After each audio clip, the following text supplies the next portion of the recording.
मध्य प्रदेश माध्यमिक शिक्षा मंडल द्वारा आयोजित हायर सेकेंडरी की परीक्षा मंगलवार को गुना जिले के 52 परीक्षा केंद्रों पर शांतिपूर्ण वातावरण में संपन्न हुई। नकल रोकने के लिए प्रशासन और शिक्षा विभाग द्वारा किए गए कड़े इंतजामात के चलते पहले दिन कहीं से भी नकल का कोई प्रकरण सामने नहीं आया। परीक्षा को पूरी तरह पारदर्शी बनाने के लिए तकनीक और सतर्कता का अनूठा समन्वय देखने मिला। जिले भर में इस परीक्षा के लिए कुल 9,605 विद्यार्थियों ने पंजीयन कराया था, जिनमें से 9,435 छात्र छात्राएं परीक्षा में शामिल हुए, जबकि 170 विद्यार्थी गैर हाजिर रहे। संवेदनशील केंद्रों पर अतिरिक्त पुलिस बल तैनात किया गया था। शिक्षा विभाग के साथ राजस्व विभाग की टीमों ने भी केंद्रों का सघन परीक्षण किया। नकल की संभावनाओं को पूरी तरह खत्म करने के लिए इस बार विशेष इंतजाम थे।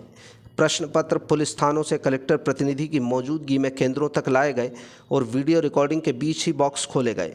तकनीक के दुरुपयोग को रोकने के लिए कुछ केंद्रों पर जैमर लगाए गए थे ताकि कोई भी इलेक्ट्रॉनिक उपकरण काम न कर सके। परीक्षा केंद्रों पर तैनात शिक्षकों के मोबाइल भी लोहे की पेटी में बंद कर दिए गए थे। केवल कलेक्टर प्रतिनिधि को ही मोबाइल रखने की अनुमति थी ताकि आपात स्थिति में प्रशासन से संपर्क किया जा सके। बीते वर्ष की तरह इस बार भी केंद्रों पर ईमानदार नाम की एक विशेष पेटी रखी गई थी। उसमें उन परीक्षार्थियों को अपनी गलती सुधारने का मौका दिया गया जो अनजाने में अपने साथ कोई नकल सामग्री ले आए थे। परीक्षा शुरू होने से पहले उन्हें ऐसी सामग्री इस पेटी में डालने का अवसर दिया गया। शिक्षा विभाग ने स्पष्ट किया है कि प्रश्न पत्र लीक होने की कोई गुंजाइश नहीं छोड़ी गई है। अनुपस्थित रहने वाले विद्यार्थियों के प्रश्न पत्रों को भी पर्यवेक्षकों द्वारा सीलबंद कर केंद्र अध्यक्ष को सौंपने की सख्त व्यवस्था की गई थी। सुबह 9 से 12 बजे के बीच हुई इस परीक्षा के सफल आयोजन पर विभाग ने संतोष व्यक्त किया है।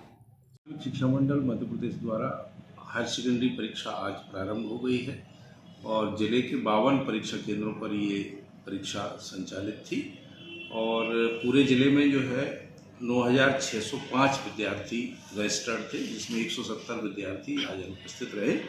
9,435 बच्चों ने परीक्षा दी। सभी परीक्षा केंद्रों में परीक्षा शांतिपूर्ण संपन्न हुई है।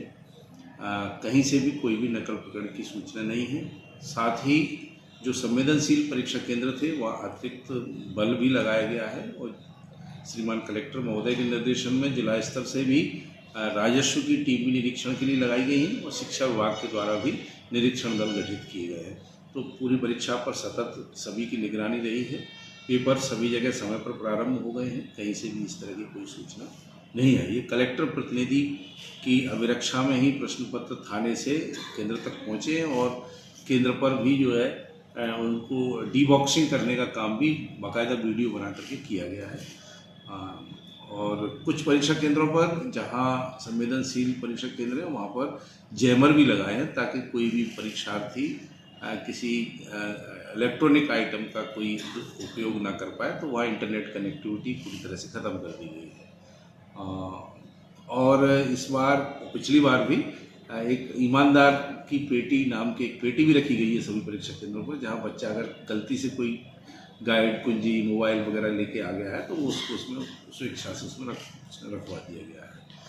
मध्य परीक्षा केंद्र पर मोबाइल पूरी तरह से प्रतिबंधित है और कलेक्टर प्रतिनिधि के अलावा किसी को भी परीक्षा केंद्र पर मोबाइल चलाने की अनुमति नहीं है। मोबाइलों को भी लोहे की बंद पेटी में पैक करा दिए गए। उसके बाद ही परीक्षा की प्रक्रिया शुरू की गई है। परीक्षा का टाइम टेबल क्या था? टाइम टेबल सुबह 9 बजे से 12 बजे तक परीक्षा थी। 8:30 बजे से पहले बॉक्स नहीं खोले जा सकते। 8:30 तक सभी परीक्षा केंद्रों को पेपर पहुंचाने का वो भी कलेक्टर प्रतिनिधि की साथ में केंद्र अध्यक्ष लेकर के परीक्षा केंद्र पर पहुँचेगा और 8:45 से पहले कक्ष में पेपर नहीं पहुँचाए जाएंगे। 8:45 पर ही कक्ष में पेपर पहुँचे हैं और कक्ष के अंदर ही पेपर का पैकेट खोला जाएगा। इसलिए जो है पूरी प्रक्रिया एकदम से क्या कहना चाहिए, बिल्कुल फुल प्रूफ है। कहीं से भी पेपर बाहर आने की कोई संभावना नहीं।